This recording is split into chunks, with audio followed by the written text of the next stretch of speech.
I did a video a little while ago on this yellow 308, and there were a couple little things that were bothering me about it, so I decided to look a little bit closer at what was going on. It had a running issue, and I kind of felt like it could be better. It felt like it just wasn't responsive on initial acceleration. So this car being new to me, I said, well, let's take a look at it. Let's see what we can do to make it a little bit better. Went in and started doing carburetors, started tuning it, and then all of a sudden, in the middle of tuning it, the car just started, it stalled. And I said, what did I do? I didn't do anything. I was literally standing there watching it idle, trying to get it to idle down, and the engine just quit. So I said, okay, let's take a look. This car has electronic ignition, so I checked that. It was firing. It seemed to be firing because you have little lights that will flicker and show you that there's some kind of ignition. The signal wire that goes to run it is an optical shutter. So the mechanical points inside these two distributors were removed and replaced with optical triggers. So some of the things, I mean, I like them and then I don't like them, because the problem with the electronic ignition is it either works or it doesn't work, because all it is an on-off switch. You're using an optical trigger to show when the point or the ignition event should occur, and then it sends its signal over to the box, and the box fires it. It regulates dwell and all that other stuff through that box, not through, the ignition points or anything like that. But so when I first had the car quit, I was like, okay, well, how am I supposed to know if it's this thing? And there's certain signals and things that tell you that it's working, and certain things that you just don't know. So I kind of went back and spent a lot of time trying to make sure, because again, having done nothing to the car electronically, and it seemed like it just would quit running, and then all of a sudden it fired up and everything was fine. And I was just really like, well, that's not good, because you can't hand this car back to the customer and have something that intermittently stops running. So just spent time and hours looking and trying to figure out what was going on. And having checked timing before on the car when I first got it and got everything set correctly, it's like, well, it can't be timing. And then I had to check to make sure that the advance was going, because it's still using the mechanical advance. And then I took the rubber boot off of this to check something, and I got shocked like you wouldn't believe. Now, anybody who works around cars eventually will get shocked by ignition system. These coils that are firing, about 20,000 volts, yeah, it'll get your attention. I mean, luckily it's not these high energy ones that are 50, 60,000 volts, but 20,000 will still get your attention. And just touching the distributor, I got shocked. So I said, okay, well, something's making to ground, as opposed to, you shouldn't be able to touch a distributor cap and get shocked. So I had to take that whole system and area off and take a closer look. And I looked everywhere trying to figure it out, and wires looked okay, although sometimes you can get wires that ground out and misfire. But what was strange is it was just happening only when it was hot. I mean, and not only when it was hot, it was just, you fire it up, it was, and cold, it did start warming up and then it would quit. But the second I went and looked at everything, fire it back up, start idling again. So I really couldn't repeat the issue. The only thing that was common was the fact that it was happening only when it was hot. I wouldn't do it when it was cold. So I was like, okay, well, something's going on. It's not carburetor, because I could tell that there's plenty of fuel.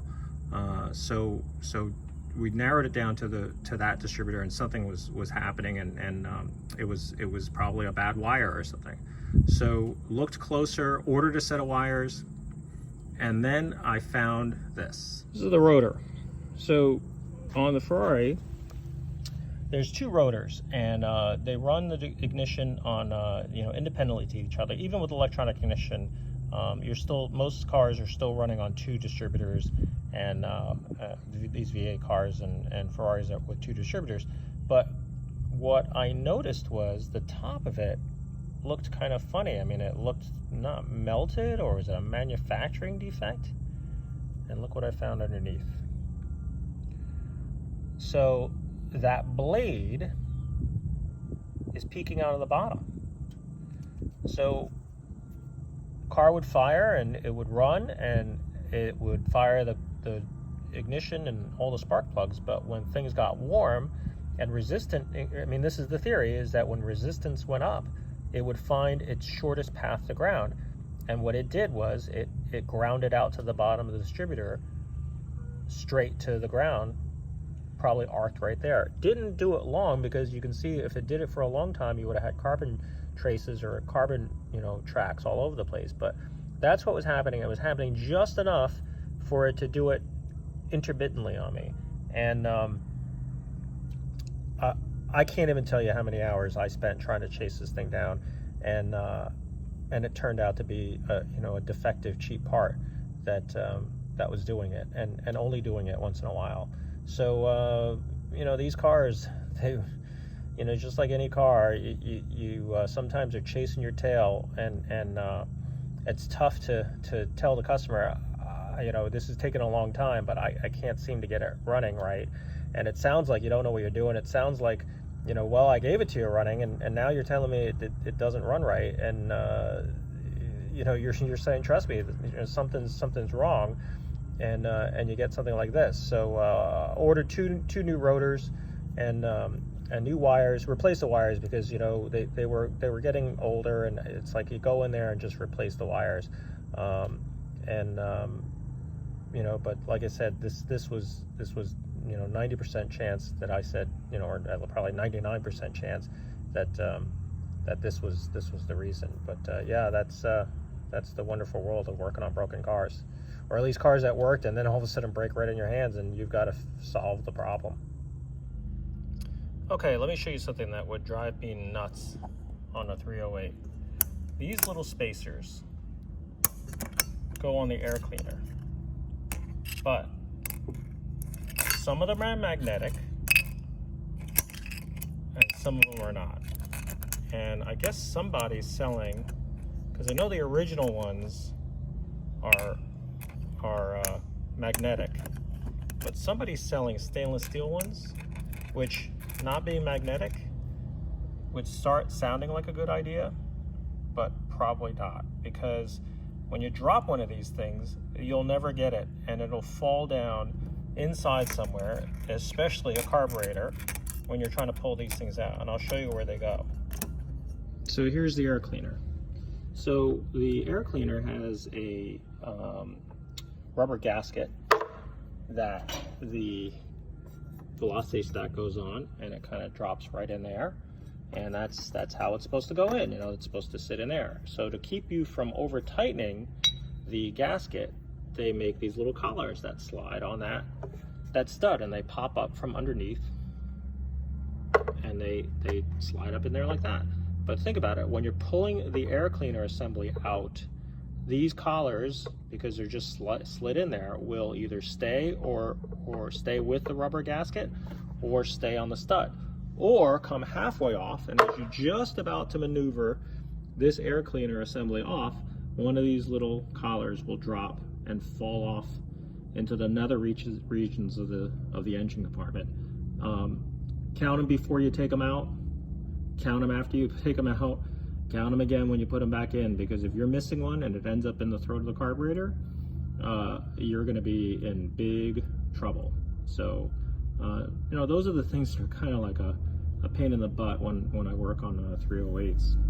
Okay, here's another stupid thing with these 308s. Air cleaner does not come out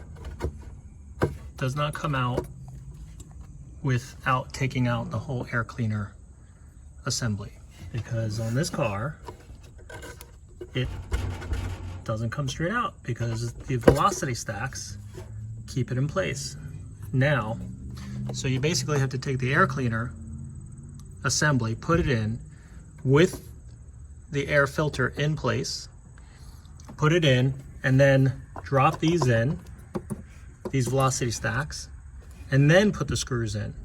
But guess what? Good luck trying to get to this one back here, because it's tight. And this one isn't even nearly as bad